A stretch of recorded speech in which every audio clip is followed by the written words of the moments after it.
Hey music teachers, we're on the road to getting our students to sound great. In last week's Intonation 101 video, we talked about tone quality, and this week we're going to talk pitch flexibility.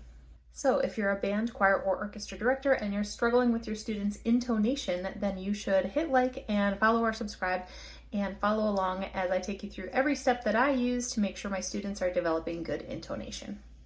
The first step is to get students to hear high versus low, and the vehicle I use for that is, of course, the siren.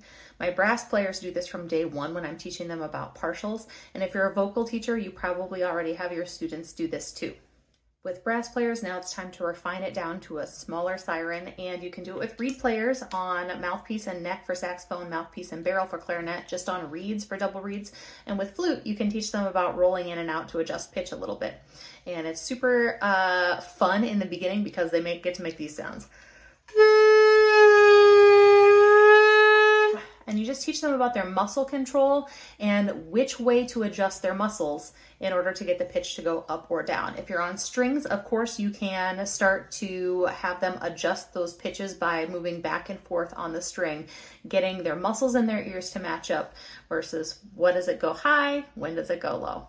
That's a super fast exercise, can be done in 30 seconds as long as you do it every day in rehearsals, sectionals, lessons.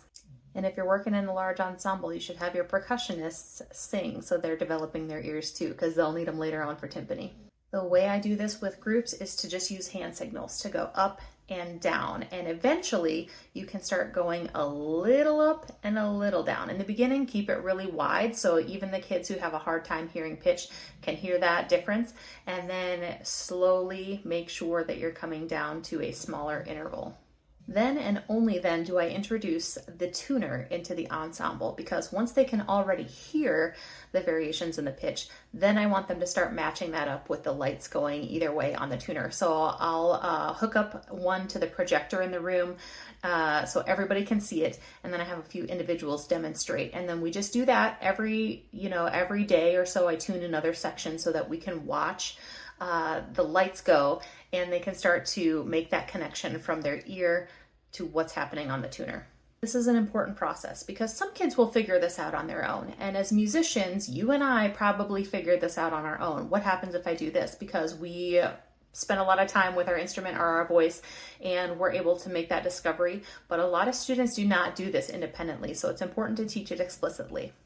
Once we've used the tuner in class a few times and the students are starting to kind of get it, then I give them a list of free tuner apps that they can get on their phone. I tell them where to find a free online tuner that they can use if they're one-to-one devices in school or if they have a device at home.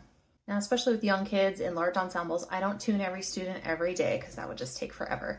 So I'll say, okay, today we're going to tune the trumpets and the horns, and they learn their note to tune on and they figure out where they're at, and I tell them how to adjust it if they're out on their main tuning note.